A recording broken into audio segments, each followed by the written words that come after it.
हम्म। GST पढ़ रहे थे आप?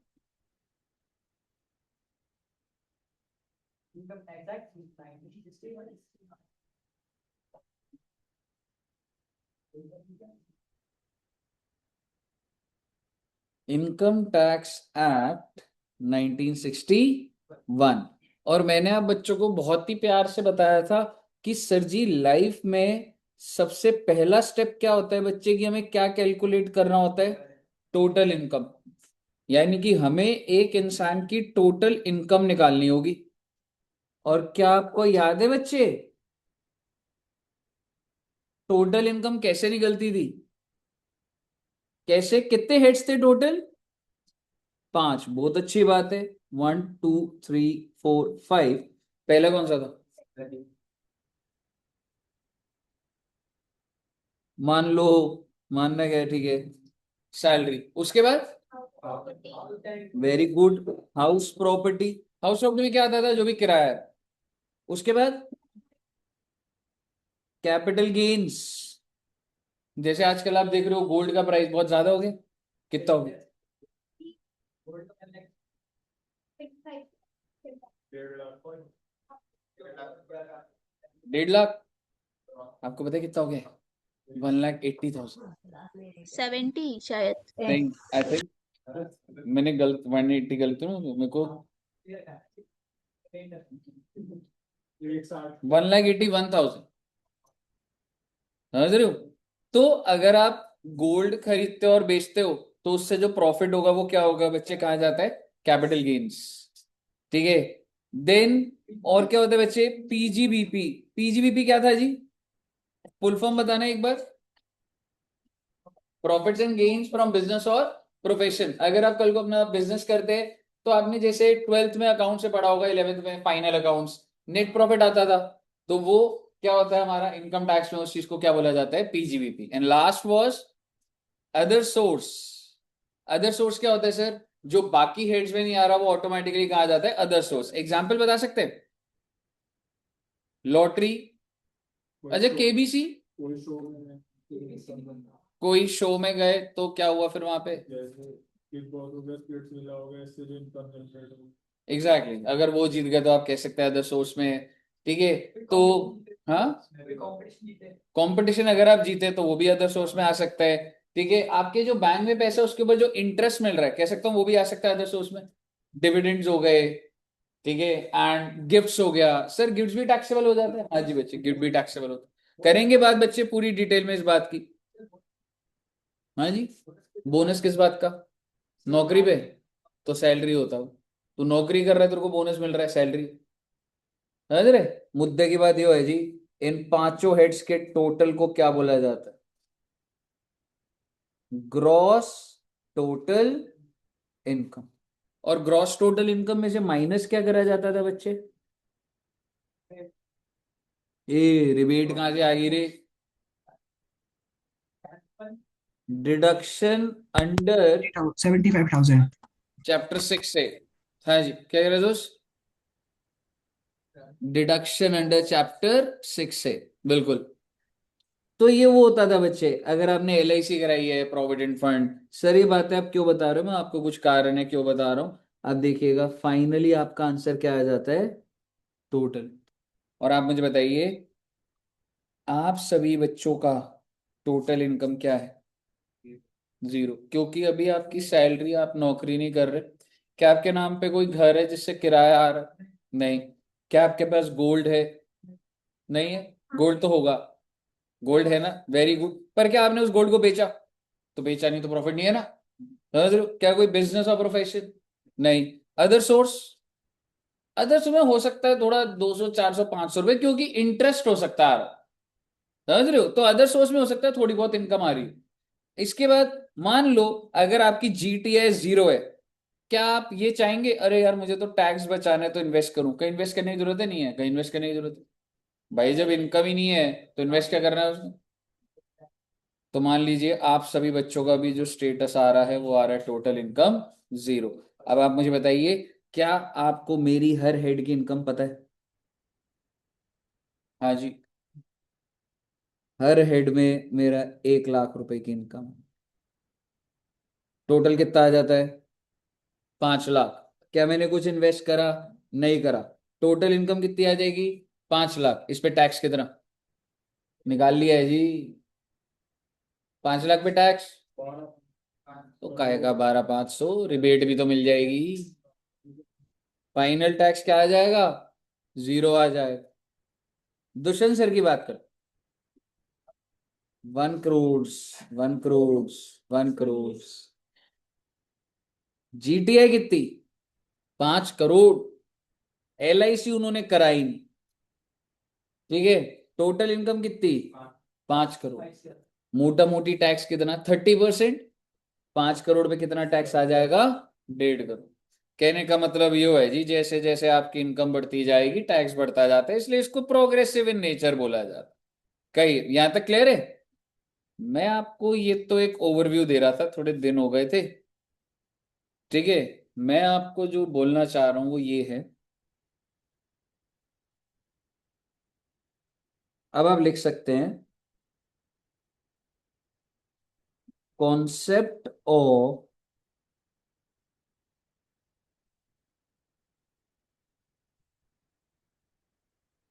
Previous year and assessment year.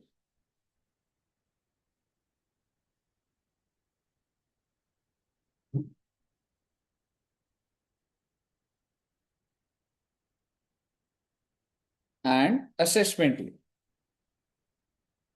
Sir ये प्रीवियस ईयर क्या होता है मैं बताऊंगा बच्चे, पर आप लिख लीजिए कि ये सेक्शन 3 में लिखा हुआ है, जो भी आपको बता रहा हूँ सेक्शन 3 में। असेसमेंट ईयर सेक्शन 2 क्लॉज 9 में। अरे सर ये होता क्या है सर? मेरा आपसे छोटा सा सवाल। अभी फाइनेंशियल ईयर कौन सा चल रहा है? ओके।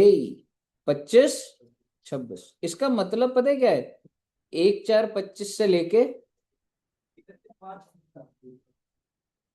लेकर 31 मार्च 26।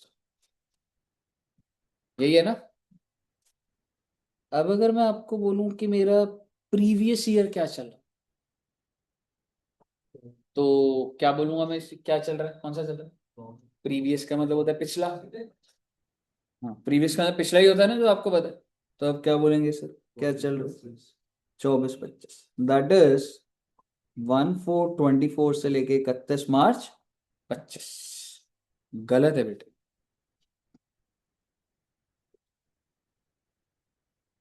प्रीवियस ईयर इनकम टैक्स कहती है, हम फाइनेंशियल ईयर नहीं बोलते, हम प्रीवियस ईयर वर्ड।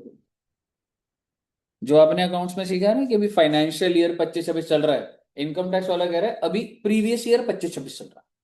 प्रीवियस का मतलब एक्चुअल इंग्लिश का इंटरप्रिटेशन मत लीजिए, पिछला। इनकम टैक्स वाले ये कहते हैं कि अभी कौन सा प्रीवियस ईयर चल रहा है भैया? 25-26 ही चल रहा है, नाम बदल गया है बस। ये तुमने अकाउंट्स में सीखा। इनकम टैक्स हम क्यों यूज करें वाला? हम तो फाइनेंशियल ईयर का वर्ड बदल के क्या बोल देंगे उसको? प्रीवियस। यानी कि सर प्रीवियस ईयर भी अभी कौन सा चल रहा है? 25-26। यानी कि 1/4/25 से लेके 31 मार्च 26, पहली बात। अब अगर मैं आपसे बात करूं असेसमेंट ईयर, तो असेसमेंट ईयर का आपको मतलब बताता हूं। It is next year to previous year. Previous year से अगले साल को क्या बोला जाता है बच्चे? Assessment year.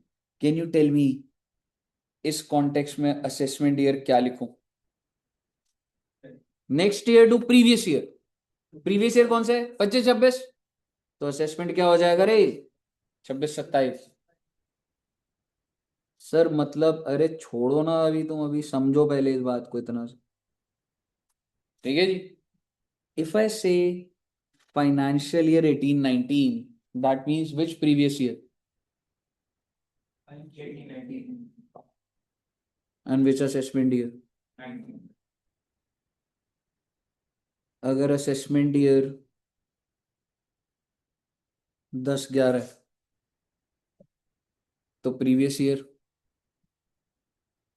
Exactly, 9-10 financial year, 9-10।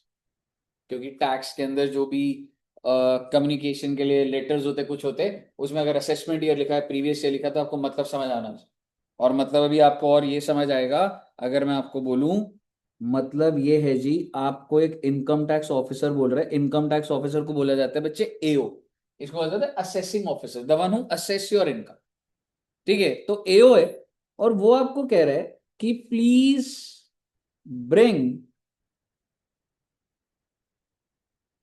Profit and loss statement for assessment year 2005-2006। मेरा आपसे सवाल, तुम उसको जो अपना पीएनएल दोगे, किस पीरियड का दोगे? जब वो, नहीं 5-6 नहीं, आपको दिमाग थोड़ा लगाना पड़ेगा। 5-6 का मतलब कौन सा साल, कौन सा फाइनेंशियल ईयर? कम ऑन, दिमाग लगाओ भाई, इतना क्या, इतना भी बेसिक दिमाग नहीं लगाओ क्या? 4-5, कम ऑन यार, मतलब ये इधर तो कभी जिंदगी में नहीं अटकते भाई। असेसमेंट ईयर 5-6 का मतलब क्या होता है? फाइनेंशियल ईयर क्या हुआ? 4-5, तो 5-6 का रिकॉर्ड दे दोगे उसे, आपको कुछ पता नहीं है क्या आपको? वो लैंग्वेज बोलने का होता है कि 5-6, फाइनेंशियल ईयर ही मांग रहा है वो आपसे, लेकिन बोलेगा वो असेसमेंट ईयर। समझ रहे हो? तो आप मुझे बताइए, मैं पीएनएल कौन से साल का लेके जाऊंगा? 4-5 का लेके जाऊंगा जी। वो तो बोलने के लिए होता है assessment year 5-6, but that technically means financial year, और you can say previous year 2004-2005, 2004-5 का देखना चाहते? बताइए, पहले मुझे बताइए, यहां तक क्लियर है बच्चे? तो एक छोटा सा एग्जांपल, फिर आप इसको नोट कर लेना। अगर अभी 25, छोड़ो वो तो हमने बना लिया, असेसमेंट ईयर है 28-29, इसका मतलब प्रीवियस ईयर कौन सा हुआ? और फाइनेंशियल ईयर, क्लियर है ना बच्चे? एक बार इसको नोट कर लीजिए।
लिख लिया बच्चे?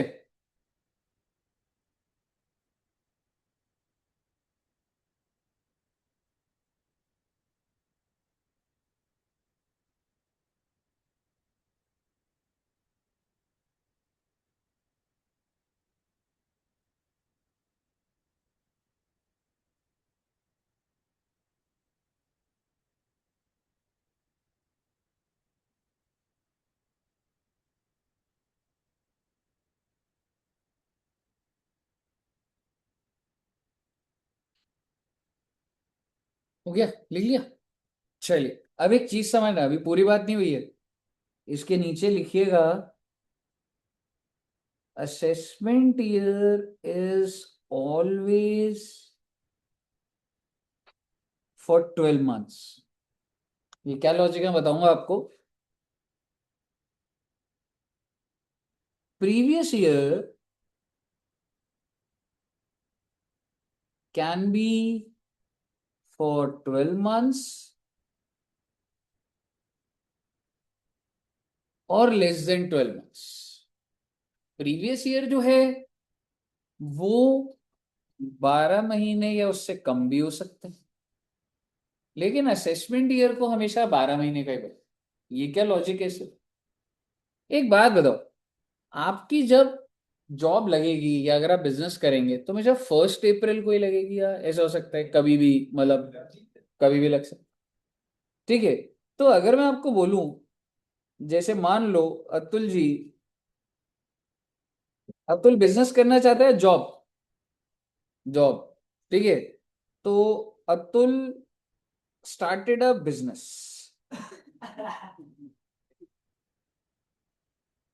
ठीक है। और कब स्टार्ट करा बच्चे? He started a business on 10 जुलाई 2024। क्या मैं कह सकता हूँ इसने अब कमाना स्टार्ट करा होगा? भाई CS हो गया, ठीक है ना। जब भी आपने स्टार्ट करा या आपने जॉब लगी आपकी इस दिन, फर्स्ट टाइम तो लगेगी ना कभी, ठीक है। तो he started a business on 10 जुलाई 2024, ठीक है। बस इतनी ही बात है बच्चे। और मैं आपको ये कह रहा हूं कि भाई ने फर्स्ट टाइम कमाना स्टार्ट करा, ठीक है जी। आप मुझे बताइए कि मैं इस केस में अगर मुझे बताना हो कि इसका प्रीवियस ईयर क्या है और असेसमेंट ईयर, क्या प्रीवियस ईयर बता सकते हैं? Very good. क्या असेसमेंट ईयर बता सकते हैं? Very good. लेकिन 24-25 गलत है सर। गलत क्यों है बेटे? जब भी आप पहली बार कमाना स्टार्ट करोगे तो वो पूरे 12 महीने का नहीं होगा जिस दिन से आपने कमाना स्टार्ट करा टिल द लास्ट डे। यानी कि फर्स्ट, चाहे अब ये किसी का क्लिनिक होता है, किसी का बिजनेस होता है, किसी की नौकरी होती है, घर का किराया आता, जो भी आपकी फर्स्ट टाइम अर्निंग होनी है, तो बेसिकली इसको मैं क्या बोलता, 10/7/24 से लेके 31/5/25। Assessment year will always be for 12 months, और प्रीवियस ईयर, सर इसका क्या यूज है बेटे? फालतू की बात है, लेकिन पेपर में आ सकता है। उसमें कोई ऐसा कोई बहुत भारी कॉन्सेप्ट है वो नहीं चल रहा। लेकिन आप ये कह सकते हैं, क्योंकि अगर आप फर्स्ट टाइम जब भी कमाते हो, whether it is your job, whether business, तो the day you start earning, उस डेट से लेके लास्ट डे, अर्निंग मतलब पैसा आएगा तभी करना है या मतलब बिजनेस कमेंस हो गया तो। उसे क्लियर है जी? Very very very good. अगर आपको बात समझ आई तो आओ ना बेटे, और गहरी बात करते हैं अभी प्रीवियस ईयर असेसमेंट ईयर पर ही। क्या आप मुझे बता सकते हैं अभी अभी कौन सा प्रीवियस ईयर खत्म हो गया, खत्म? 24-25, 1/4/24, 31/5/25, है ना? 24-25 तो खत्म हो गया सर। आप बच्चों के पेरेंट्स ने 24-25 में जो पैसा कमाना था कमा लिया या नहीं? एग्जैक्टली अगर वो आपके पेरेंट्स अगर जॉब कर रहे हैं तो सर अप्रैल की सैलरी आ गई होगी, मई जून जुलाई अगस्त सितंबर अक्टूबर नवंबर दिसंबर सारा हो गया होगा। ये तो कब के हो गए होंगे। तो इसका मतलब कि एक इंसान प्रीवियस ईयर में क्या करता है बच्चे? अर्न करता है, कमाता है। अगर आपका बिजनेस होता तो आप प्रॉफिट कमा रहे होते, आपका घर होता तो आप किराया कमा रहे होते, समझ रहे हो? अगर आप नौकरी कर रहे हैं तो भाई हम तो नौकरी पे जा जाके भाई सैलरी कमा रहे हैं। तो प्रीवियस ईयर में आप कमाते हो, और जब ये प्रीवियस ईयर खत्म हो जाता है ना, तो सरकार कहती है कि इस पीरियड में जो भी कमाया है वो सरकार को डिटेल चाहिए। और वो डिटेल कब दी जाती है? असेसमेंट। एक बात बताइए, अभी आपकी टैक्स की कितनी क्लासेस हुई? थर्ड। आपका फुल कोर्स टेस्ट है बेटे, नेक्स्ट क्लास कोई बात नहीं, थर्ड या फोर्थ हो, पर आपका टेस्ट होगा पूरा 50 नंबर का, पांचों हेड। कितने बच्चे टेस्ट देंगे नेक्स्ट क्लास में? हाँ, पांचों हेड। देखो हेड ही नहीं पता अभी, टेस्ट दे देगा फुल कोर्स। एग्जैक्टली, जो चीज अगर मैंने कराई ही नहीं है आपको, उसका टेस्ट दे दोगे आप? पांचों है कि फिर कौन सा हेड कराया बता? तभी तो मना करा मैंने।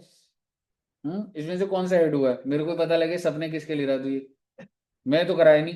नीचे वाले आते हैं ना अपने टैक्सी वैक्स कराने। अच्छा, नीचे वाला आता है वो टैक्स लगाना, मुद्दे की बात वो नहीं है। मुद्दे की बात ये है, जब मैंने आपको पूरा का पूरा कराया नहीं तो टेस्ट कैंसिल हो जाएगा सर। इसी तरीके से इंसान पहले कमाता है, उसके बाद अपनी डिटेल सबमिट करता है। इन प्रीवियस ईयर यू अर्न, क्या आपके पेरेंट्स ने अप्रैल में सैलरी अर्न करी होगी? यस। पर क्या अप्रैल की सैलरी अप्रैल में जाके सरकार को पता होगा? नहीं। उन्होंने आराम से पूरा साल कमाया है, और फिर भारत सरकार ने एक डेट रखी हुई है, दैट इज 31 जुलाई 2025। इस डेट को बोला जाता है ROI। इस दिन आपको अपनी रिटर्न भरनी होती कि आपने क्या कमाया है। ठीक है, तो 31 जुलाई को you file your return of income.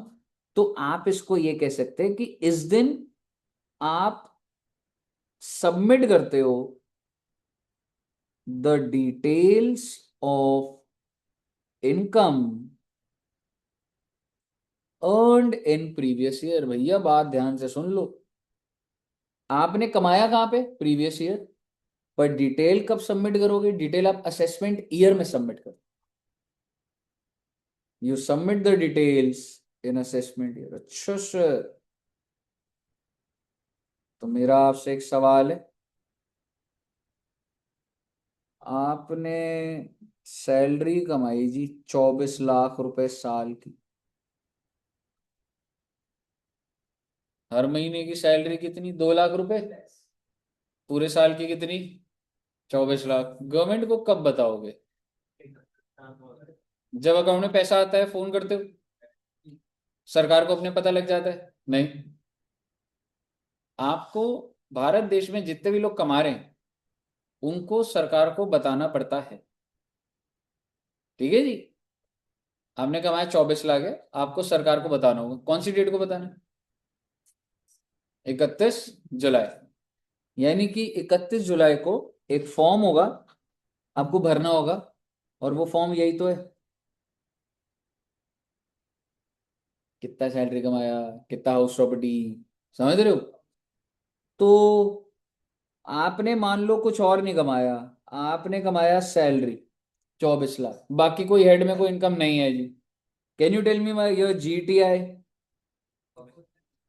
24 lakh. क्या सर हमने कोई 6A की डिडक्शन करी? नहीं जी। Can you tell me your total income? 24 lakh. 24 lakh पे टैक्स निकालना आता है आपको? बिल्कुल आता है। मैं भी एक अंदाजे से लिख रहा हूं, मान लो टैक्स आ रहा है 4 लाख। 24 लाख पे टैक्स कितना आ रहा है? 4 लाख।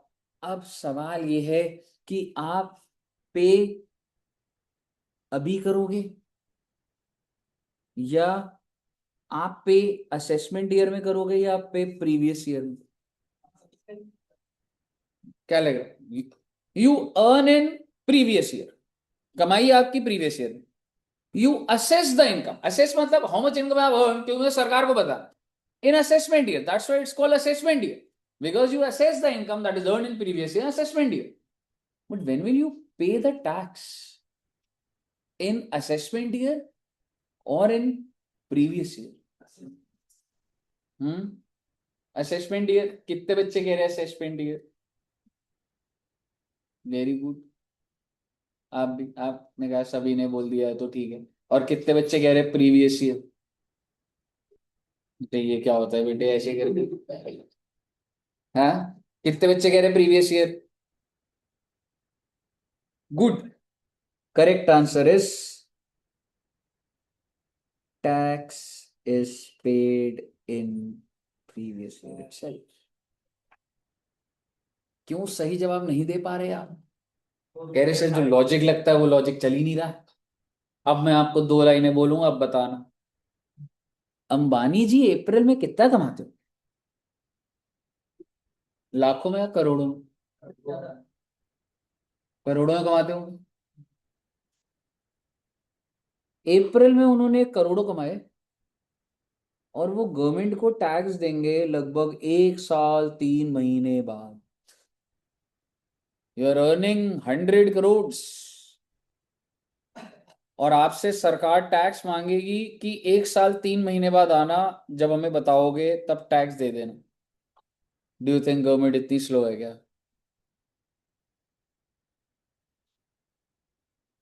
आपके पेरेंट्स ने अप्रैल में जॉब करके सैलरी कमाई, सो यू थिंक कि अप्रैल की सैलरी मान लो अगर 2 लाख की थी, उस 2 लाख के ऊपर टैक्स 1 साल 3 महीने बाद लूंगा मैं आपसे? सरकार कहेगी अभी के अभी चाहिए, कमाओ अभी, टैक्स अभी दो। ये तो डेटा है जी। यहां तो आप आ रहे हो फॉर्मेलिटी, ये बता दो क्या क्या कमाया है। ठीक है, ध्यान से सुनिएगा। Tax is paid in previous year itself, how? बेटे आपको पता भी है हाउ। आपके पेरेंट्स को जब सैलरी आती है तो पूरी सैलरी आती है, टीडीएस कट जाता है। क्या होता है टीडीएस? टैक्स। टैक्स। तो आ गया ना सरकार पे अपने आप पैसा। क्योंकि जब आपके पास सैलरी आती है तो कंपनी एक ऑर्गेनाइज सेक्टर है, उसने आपकी कंप्यूटेशन करी होती है। 100% एक्यूरेट नहीं, 95% एक्यूरेट करी होती है।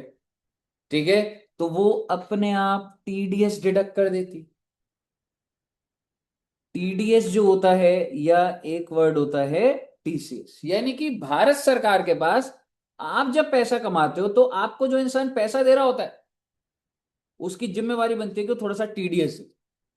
पहली बात तो आपके जो पेरेंट्स हैं ना, अगर जॉब कर रहे हैं, उनको चिंता की बात नहीं। उनका अगर 2 लाख का पैकेज है, 2 लाख पे अपने आप जो भी टैक्स बनता है कंपनी कैलकुलेट करेगी। मान लो 10,000 बनता है, तो 10,000 काट लेगी, बाकी 1 90 दे दूंगा। पहले बताइए, यहां तक क्लियर है? इसका मतलब सर, ये जो टीडीएस और ये होता है, ये डिपॉजिट कौन कर रहा है? आपके पेरेंट्स कर रहे हैं या कंपनी? कंपनी। तो डिडक्टर बोला जाता है। डिडक्टर समझते हो? The one who gives you the income, he has to deduct TDS. जो डिडक्ट कर रहा होता है उसे डिडक्टर बोला जाता है। तो डिपॉजिटेड बाय डिडक्टर। ये क्लियर है? दूसरी बात, एक वर्ड होता है एडवांस टैक्स। ये क्या होता है सर? आप सभी बच्चे मैकडोनल्ड्स गए हो, मैकडोनल्ड्स में बर्गर ऑर्डर कर, पैसे दिए मैकडोनल्ड्स को, टीडीएस काटे हो। आप उसे जब पैसे दे रहे हो तो उसको प्रॉफिट हो रहा है। 50 का बर्गर 50 का पड़ रहा है, या 30 का बर्गर 50 में बेचते हैं? 30 का। So they are earning profit of 20 rupees each burger. Profit के ऊपर टैक्स है। पर क्या तुम जब उन्हें पैसा दे रहे हो तो तुम टीडीएस काट रहे हो? क्यों? हाँ जी। इस अगर मैं आपको बोलूं सर आप इतने ऑर्गेनाइज थोड़ा ना हो, आपको टीडीएस काटना आता ही, यहाँ तक कि वर्ड भी नहीं पता होगा कई होगा। तो आप सोचो, मैकडोनल्ड्स के पास जो पैसा आ रहा है वो तो फुल आ रहा है जी पैसा। क्या उसका कोई टीडीएस काट रहा होगा? जो कस्टमर बेस है, ठीक है, तो आप सब टीडीएस काट रहे हो क्या? नहीं। तो भाई ऐसा है, मैकडोनल्ड्स खुद से आ जियो जमा करने। ऐसा नहीं है कि टीडीएस नहीं कटेगा तो छूट जाएगा। Advance tax is to be paid by assessee. Income tax में इंसान को जो टैक्स पे करना होता है उसे असेसी बोला जाता है। It is to be paid by assessee himself. और मैं आपको एक बात और बता दूं, आपके पेरेंट्स से पैसा कमा रहे हैं, टीडीएस नहीं कटा तो जिम्मेवारी नहीं हटेगी, खुद से टीडीएस एडवांस चेक जमा करना पड़ेगा। बात इतनी सी है, सरकार कह रही है इसी साल में मेरे को टैक्स चाहिए। एडवांस टैक्स से कट जाए तो एडवांस टैक्स से मिल जाए, टीडीएस से मिल जाए तो टीडीएस। सो लेट्स सपोज आपने कमाया कितना था बच्चे? 24 लाख। 24 लाख पे टैक्स कितना था? 4 लाख। अगर मान लो आपका टीडीएस कटा हुआ है 3 लाख, तो कितना शॉर्ट है? आपको 1 लाख एडवांस टैक्स पे करना पड़ेगा। किस डेट तक? इस डेट तक जी, 31 मार्च तक। जो इस साल कमा रहे हो इसी साल टैक्स जमा करो।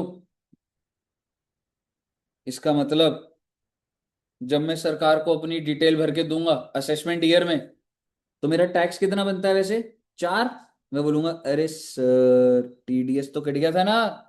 फिर दूसरा, अरे सर एडवांस टैक्स भी तो जमा कर दिया था।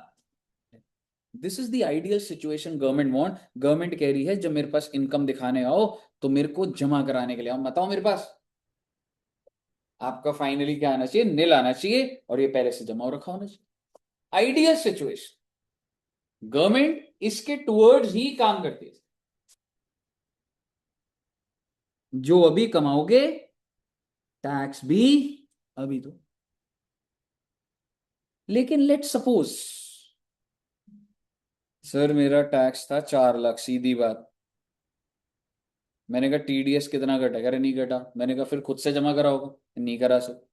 नहीं करा तो नहीं करा। सरकार कौन सा पकड़ने आ रही है एकदम से? कितना टैक्स लायबल है आपको पे करना पड़ेगा। अगला इंटरेस्ट इंटरेस्ट लग जाएगा। You are late. This is not the ideal situation. You are late. आप आज के दिन मुझे पे करने को बोल रहे हो?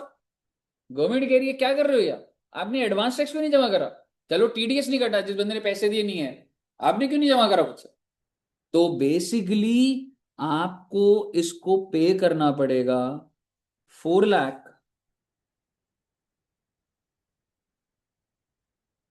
Is to be paid. मैं ऐसा नहीं लिखना चाहता, ठीक है? तो आपको पे करना है। इसको बोला क्या जा रहा है मैं वो बोलना चाह रहा हूं। It is called self assessment tax under section 140। ये भाई सुनिएगा एक बार। बात इतनी सी है, जब सरकार के पास जा रहे हो 4 लाख का टैक्स है, जमा हो रखा है तो ठीक है, नहीं हो रखा तो पेंडिंग जमा करो ना। वेट किस बात का कर रहे हो? सरकार को क्या तुम्हारी डिटेल जानने में इंटरेस्ट है? पैसा दो। आपके मन में ये भी आ सकता है कि सर क्या ऐसा हो सकता है 4 लाख टैक्स था, 3 लाख सर मैंने जमा कर ज्यादा कर दिया सर। हो सकता है भाई, कॉम्प्लेक्सिटीज होती हैं भाई धंधे में। अभी तो तुम स्टार्ट कर रहे हो। मेरा टैक्स बंद हो गया, हो गई गलती, मिस कर हो गई कुछ। अभी आप इतने छोटे, आप नहीं समझ पाओगे, बहुत नॉर्मल बात। कितना ज्यादा पे कर दिया, क्या होगा बस? कुछ भी नहीं होगा। मिल जाएगा पैसा वापस, रिफंड मिल जाता है जी, 10 दिन के अंदर रिफंड आ जाता है। रिटर्न भर दो 31 जुलाई को, 10-15 अगस्त तक पैसा वापस आ जाएगा आपका। यानी कि आपको ये जो 2 लाख रुपए है, आपको इसका क्या मिल जाएगा? रिफंड। एक बात आगे सुन लेना अभी, रिफंड मिलेगा, साथ ही साथ में इंटरेस्ट। कितने परसेंट पे मालूम है? 6% पर एनम। मुझे कैलकुलेशन के अंदर नहीं घुसना, बस मुझे इतना बता दो कि अगर तुम्हारा 2 लाख आना था, तो मान लो इंटरेस्ट 10,000 बन गया। लेट सपोज तुमने तो 2 लाख ज्यादा डाला था, इंटरेस्ट कैलकुलेट कैसे होना उसमें जाना, 10,000 इंटरेस्ट बन गया। Is this 10,000 your income? Yes. और क्या? और किसकी इनकम? तेरे बैंक अकाउंट में तूने 2 लाख ज्यादा है, तेरे बैंक में 2 10 करूंगा तो 10 कमा नहीं लिया तूने? 6% है ब्याज। तेरे को लग रहा है कर दे ज्यादा, 6% कमाना चाहता कमा।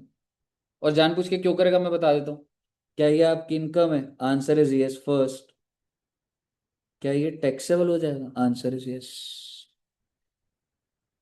अगला सवाल कौन से हेड में? अदर। कमा लो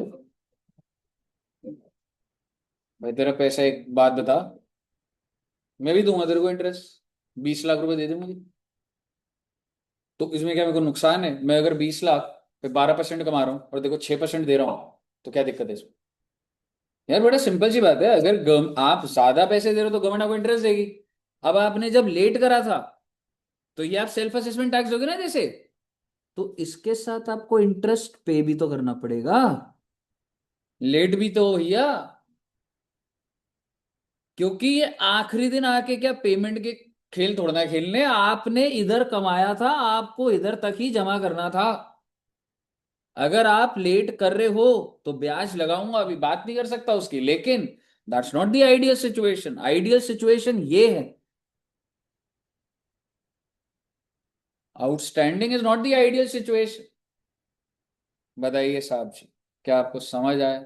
आपको समझ आना चाहिए। अब एक बार लिख लीजिए चलिए, पर एक बार बोलूंगा, अभी कौन सा प्रीवियस ईयर चल रहा है? 25-26। So people are earning in 25-26, but are they paying tax in 25-26? Yes, yes, because you have to pay tax in previous year. बट क्या आपने अपनी डिटेल सबमिट कर दी? नहीं। वो कब होगी? 31 जुलाई 26 को। समझ रहे हो? अब इसको लिख लीजिएगा, अब आपको प्रीवियस ईयर असेसमेंट का लॉजिक समझ आएगा।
हाँ जी बच्चों, क्लियर है?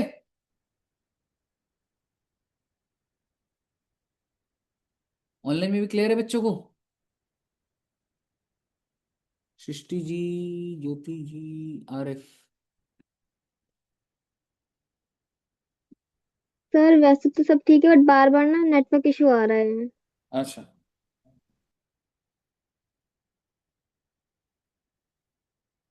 All clear till here?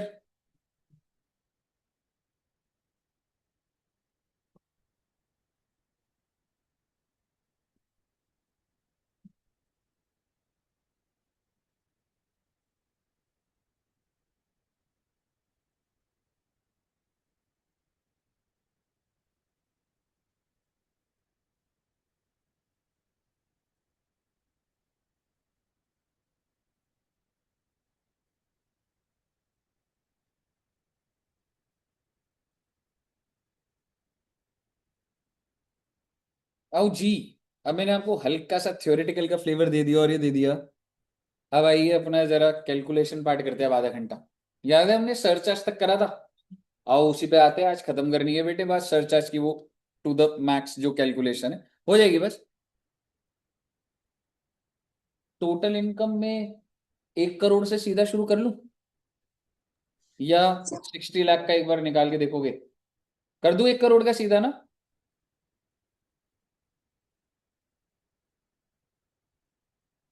1 crore कैसे निकलता था सर टैक्स?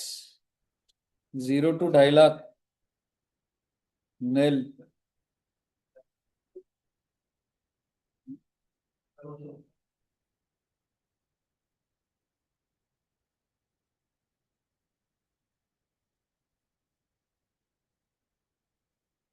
10 लाख से 1 करोड़, 30%, तो 90 लाख का 27 लाख 27, लाख 28,12,500। रिबेट तो मिलेगी नहीं। 28,12,500। ऐड क्या होगा बच्चे? Surcharge. Now my question is, rate क्या लगेगा बच्चों? एग्जैक्टली 15 तब होता है जब 1 करोड़ से ऊपर हो जाता है। और रेट लगाने के लिए मैंने आपको बोला था जब भी सरचार्ज होता है तो अब दो रेट निकलेंगे। एक तो हो जाएगा 10%, सो इफ आई से 28,12,500 का 10%, सिंपल शब्दों में बोलूं तो एक एक लिमिट तो ये होती है सीधा। कितना आ जाएगा बच्चे? 281250। अब मैं देखता हूं आपको कितना याद है। इसकी गलती कितनी है भाई की? एग्जैक्टली 50 लाख से ऊपर जो भी है उसकी गलती है। कितने की गलती हो गई? 50 लाख। 50 लाख की गलती क्लियर है। जिसके ऊपर 30% टैक्स चला गया होगा, 15 लाख का तो टैक्स जा चुका है, तो जो बच गया वही तो सरचार्ज होता था, 35 लाख। यानी कि आपका वर्किंग नोट नंबर 2 कितना आएगा? 35 लाख। और विच एवर इज लोअर, 281, 250। मैं आपकी वो गलती भी बना के दे देता हूं। गलती है आपकी 50 लाख की, 15 लाख का टैक्स आ चुका है, 35 लाख रुपए का लिमिट आ गई आपकी, लिमिट नंबर भी। क्या दिक्कत है इसमें? All clear? अगर आपको ये बात क्लियर है तो बेटे फटाफट ऐड करके HEC ऐड कर दो ना, बस इससे ज्यादा क्या काम बच रहा है उसमें। फिर अब 1 करोड़ 1 पे चलेंगे, अब बात आगे को बढ़ाएंगे फिर अब।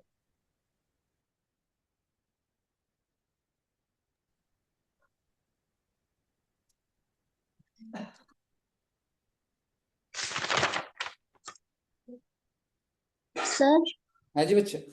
सर आपने क्वेश्चन दिया था 72,10,500 का, हम्म उसका आंसर पॉइंट में आएगा क्या? करा था किसी ने। एक बार आप, कितना था? 72 lakhs। 10,500। आना तो नहीं चाहिए वैसे, पर आ भी सकता है। आ भी सकता है 72 लाख उस पर सर्च करा था किसी बच्चे ने।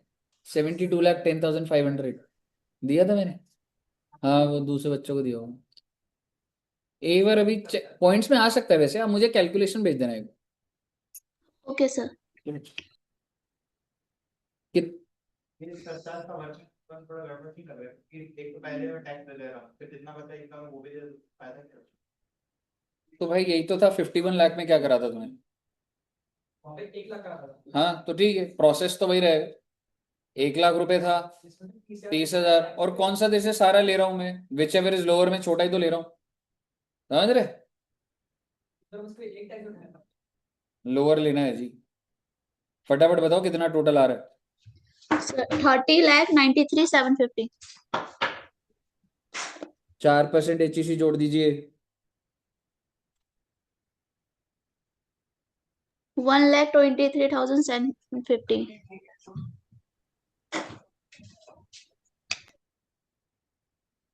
टोटल कर देना बच्चे।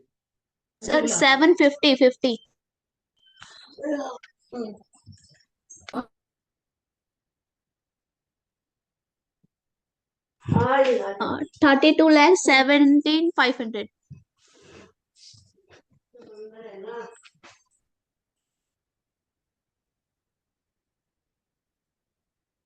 इधर तक क्लियर है? आ गया ना ये वाला? अब एक नई बात आने जा रही है। अगर एक इंसान है, उसकी टोटल इनकम 1 करोड़ 1 लाख, तो ध्यान से देखिएगा, आप लिखिएगा एक बार, पहले मैं लॉजिक दे देता हूं। पहले डायलॉग निल, उससे आगे के 12,500, उससे आगे का 1 लाख, उससे आगे का 27,30,000 जी। 1 लाख बढ़ा दूंगा तो 30,000 का ही तो टैक्स आ जाएगा। और समझ रहे हो आप? 27,30,000। अब इससे कम है, 27 तक था ना बच्चे। सो आई जस्ट एडेड 1 लाख मोर, तो जो भी इनकम ऐड होगी 30% पे तो टैक्स बढ़ेगा। ठीक है? तो कितना आ गया मेरा? 28,42,500। ऐसा ही है ना? Any rebate? बिल्कुल भी नहीं। 28,42,500। अब इस पे मैं जो सरचार्ज लगाऊंगा वो 10% या 15%। तो क्या आप मुझे बताएंगे लिमिट नंबर 15% कितना आ रहा है?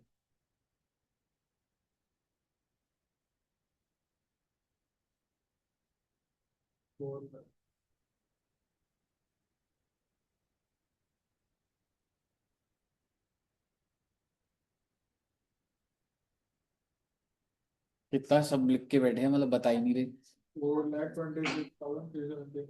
370। लिमिट नंबर बी,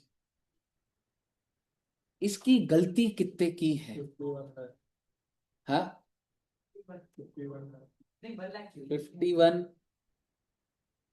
या ऊपर ही तो सरप्लस लगेगा, हम्म तो 51 की गलती।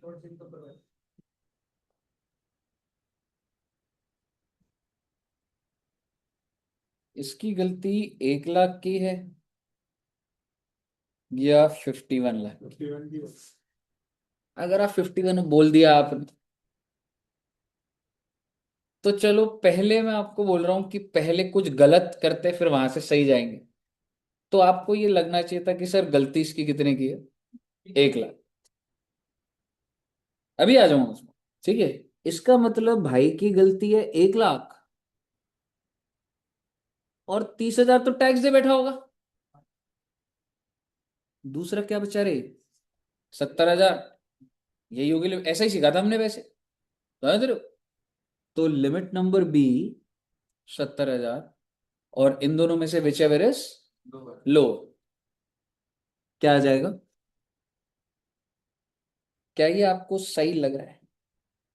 एक बंदा जो 1 करोड़ कमाता है, ही इज पेइंग 281 250, क्योंकि वो बहुत अमीर है, उस पर टैक्स है 281। और एक इंसान जो उससे ज्यादा कमाता है, he is paying surcharge of 70। Do you think that's logical? Logic तो नहीं बैठ, क्योंकि जो ज्यादा कमा रहा है उस पर ज्यादा तो लगना चाहिए। तो मैं आपको ये कह रहा हूं, जितना 1 करोड़ वाला दे रहा है वो तो ले ही लो। जितना 1 करोड़ वाला सरचार्ज देगा वो तो मेरे पे लगेगा ही लगेगा। और 1 करोड़ वाले पे सरचार्ज कितना लग रहा है? 281।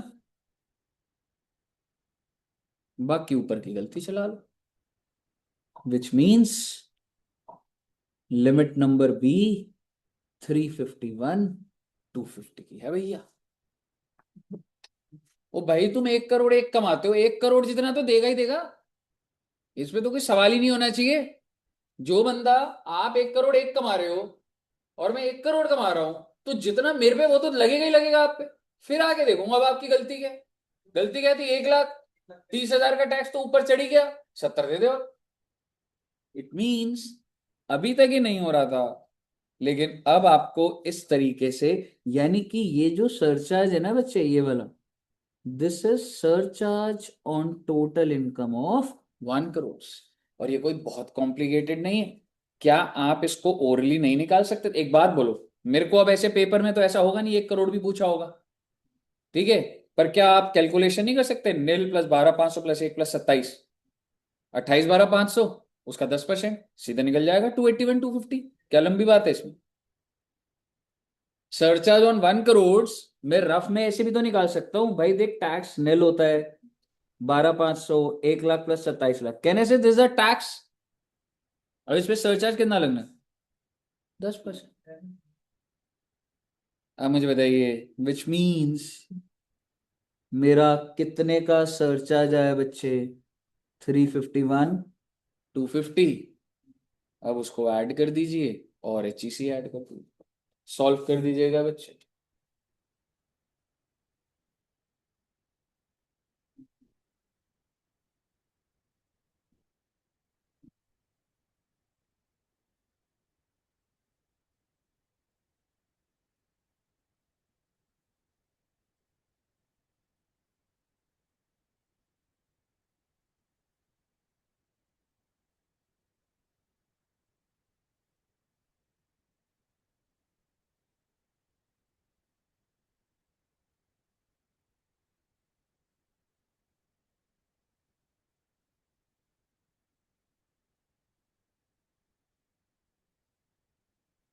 सर गलती से ये मतलब नहीं था कि 50 लाख के ऊपर कितना जा रहा है, मतलब सरचार्ज से ऊपर हो रहा है। वर्किंग है, ये वाला भी एकदम लॉजिकल चीज है। अगर तू सोचेगा,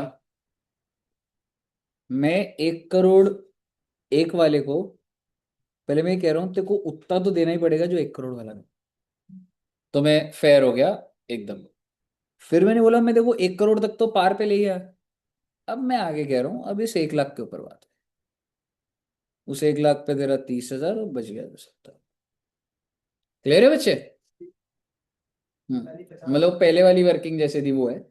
अगर आपको अच्छा इसका आ कितना है एक बार बता दो, फाइनल बता देना। जल्दी निकालो भाई, कैलकुलेशन तेज होनी चाहिए आपकी। अगली इनकम पे निकालिए फटाफट। Total income 1 crore 3 lakh. Total income 1 crore 25 lakh. Total income 2 crore. बस अब यही, आगे भी जाएंगे 5 करोड़ 8 करोड़ पे। पहले इसका निकालो एक बार, 1 करोड़ 3। हाँ जी, इस वाले का 35 लाख 26,000 का 35 लाख 33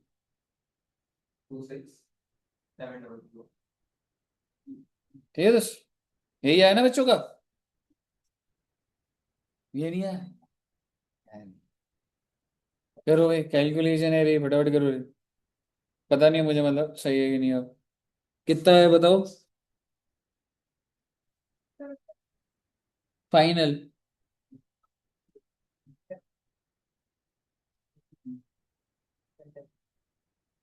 हाँ जी, ये है, यही है 3321 यस सर, चेक यही आ करिए। रहा है।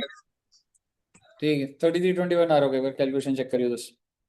1 करोड़ 3 पे निकालो बच्चे, और कैलकुलेटर से एकदम प्रॉपर तरीके से निकालना। 1 करोड़ 3। 1 करोड़ 3 वाले पे देखो 1 करोड़ का खर्चा तो लगेगा लगेगा। 3 लाख ऊपर है, 90,000 का टैक्स हो गया। 2 10 जोड़ दूंगा मैं। ठीक है, जल्दी बनाना इसको।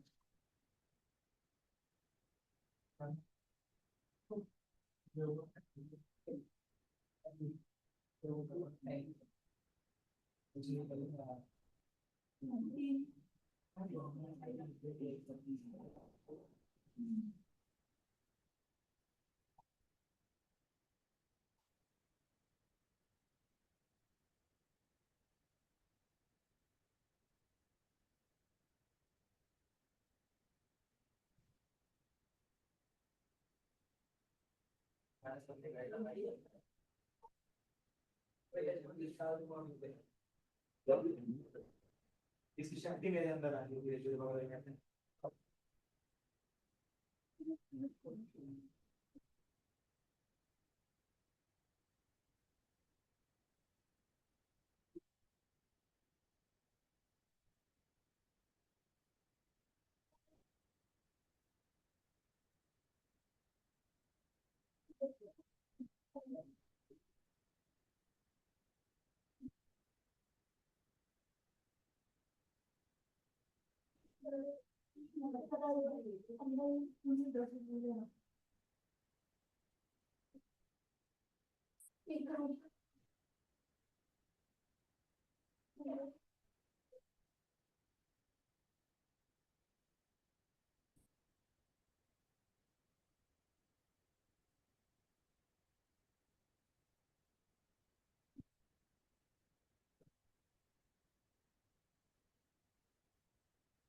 कितना है बच्चे?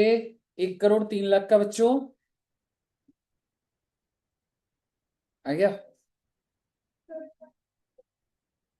देखो मैडम, सरचार्ज की 2 लिमिट निकालोगे, ठीक है। लिमिट नंबर ए तो होगा जो टैक्स बनता रहा उसका 15%।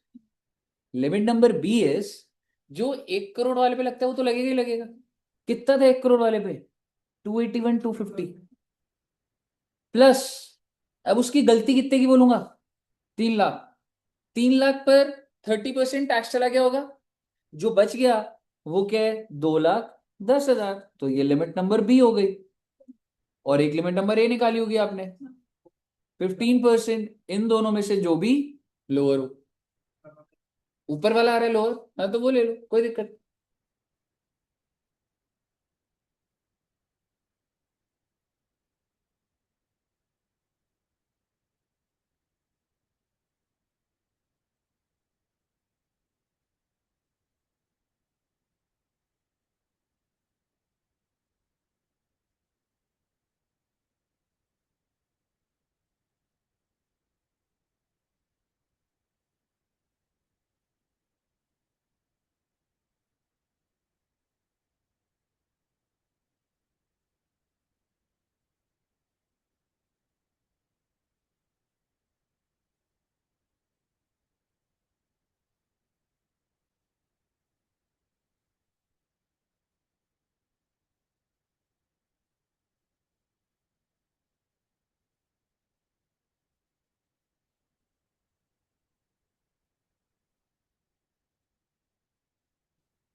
सर 34,71,9,390।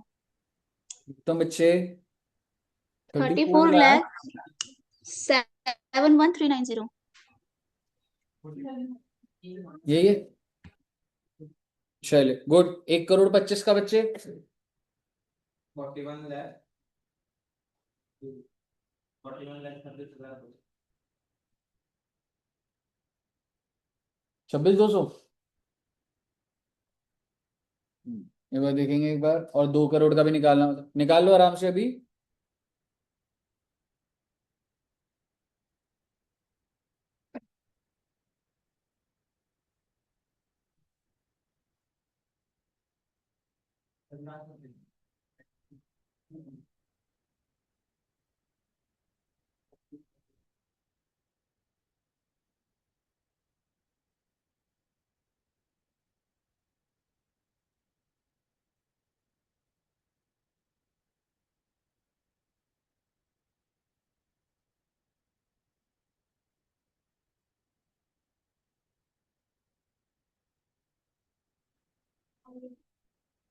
बस ये वाले निकालने बच्चे, फिर आपका एक कॉन्सेप्ट हो जाएगा सरचार्ज का।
हम्म। कितना आपने टैक्स लगाया है? 2.5 लाख में फिर 5% आता है, फिर 10% वाला किया। 10 वाला होता ही नहीं भाई। नील 5 20 30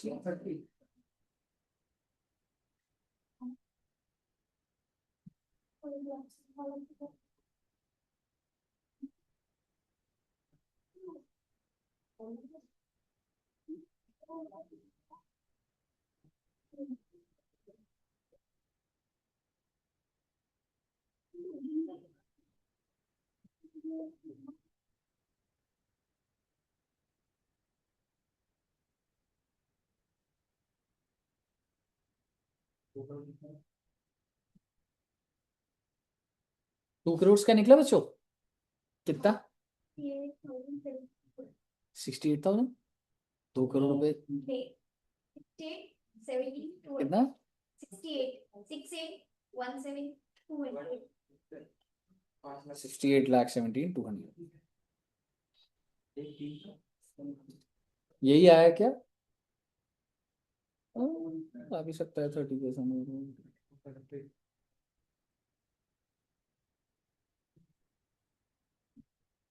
एक बार 2 करोड़ तक का कर लोगे तो आगे का बताऊंगा।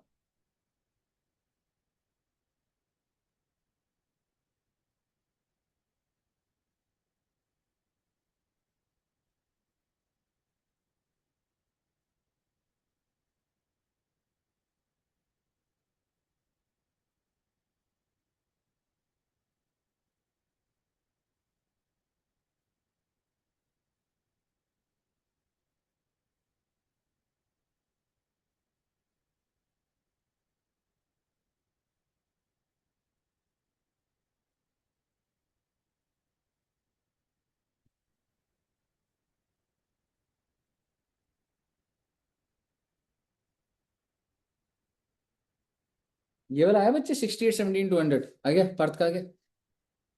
इधर नेहा जी का नहीं, ट्राई करो। वरिष्ठा जी का क्या है? आएगी, मैंने निकालना है क्या? अच्छा वैल्यू यही है ना, ठीक। सुरवीन जी का होशियार वाला बना दो, स्लैब लगा दो पहले। नील 12,500 1 लाख, 10 लाख से लेके 2 करोड़, 1 करोड़ 90 पे 30%, 57 लाख। ठीक है, तो 58,12,500 है ना। रिबेट तो मिलेगी नहीं। सरचार्ज, सरचार्ज के अंदर पहली लिमिट डालोगे आप, लिमिट नंबर ए और बी, कितना आया था? 58,12,500, 15%। मैडम 2 करोड़ से एक्सीड होने पे 25 है, 2.5 करोड़ पे तो 15% लगेगा। दूसरी बात, देखो इसको जितना सरचार्ज ऑन 1 करोड़ है वो तो देना ही देना है। कितना था वो? 28,1250 है ना। 2,81,250 वो तो देना ही देना है। अब इसकी गलती कितने की? 1 करोड़, 30 लाख रुपए का टैक्स, 70 लाख। आपको क्लियर देखना चाहिए, लिमिट नंबर 1 छोटा है। लिमिट नंबर 2 क्या हुई मालूम है? 281,250 प्लस 70 लाख, यानी कि दैट 72 lakhs 81,250। हाँ, 2 करोड़ वाला भी डिफरेंट आ रहा है। 2 करोड़ वाला 69 लाख आ रहा 69 lakhs आ रहे हैं। है। 59 लाख 77। नहीं ब्रो, तू मेरे को ये बता, तेरा टोटल जो वो है वो 58,12,500 है। सरचार्ज का अमाउंट बता। तू 25% तो नहीं लगा रहा?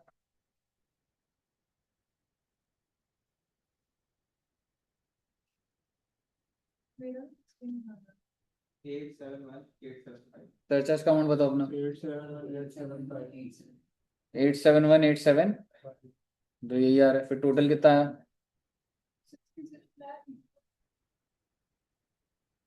यही है 66 लाख, हाँ, और उसके ऊपर 4%। 69,500 यही तो आ रहा है। ठीक है, फिर यही होगा 69 लाख, 61 लाख 51 lakh 6951753। क्लियर है बच्चे? कोई नई बात नहीं बची जी। अब 2 करोड़ 1 का आप सुनिएगा एक बार जरा। आपको क्या लग रहा है 2 करोड़ 1 पे क्या करूंगा मैं? जितना 2 करोड़ वाले पे सरचार्ज लग रहा है वो तो लगेगा ही लगेगा। 2 करोड़ वाले पे कितना सरचार्ज निकाला आपने? ये जो लिमिट नंबर ए थी यही थी ना फाइनल? कितना अमाउंट? 87,1875 87,18 75। 8,71,000 इज अ सरचार्ज जो 2 करोड़ वाला देता ही देता है। तो आपकी गलती तो 1 लाख और ऊपर है ना। 70,000 और हाँ, तो 70,000 और दोगे। 2 करोड़ 1 पे नॉर्मल स्लैब चला दो पूरा, सरचार्ज पे रुकोगे। पहला क्या निकलेगा? जो टैक्स बनता आ रहा है उसका 25%। दूसरा जो सरचार्ज ऑन 2 करोड़ जो वो तो लगेगा लगेगा, plus 70,000 which ever is low. समझ आ गया बच्चे? वही प्रोसेस रिपीट हो रहा है 2 करोड़ 1 पे करना बच्चे।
सर इस पे सरचार्ज 25% लगेगा?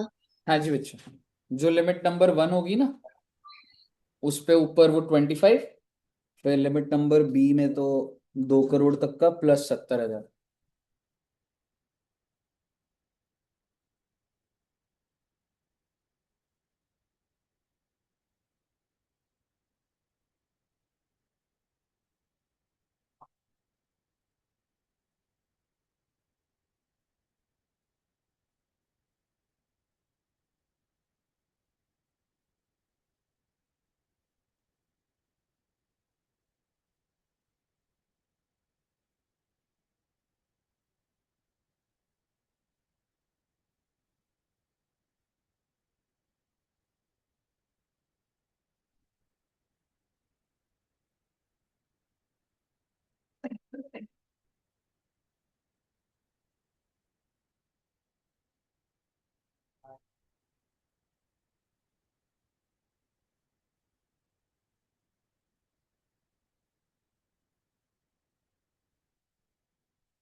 तो 75,95,250। चेक करते हैं बच्चे।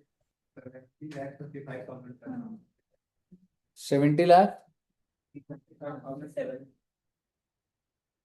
की ज्यादा प्रोबेबिलिटी लग रही है मैडम, और बच्चों का भी आ रहा है। एक बार मुझे ऊपर का टैक्स बताओ, ऊपर का कितना निकल कर आया स्लैब वाला?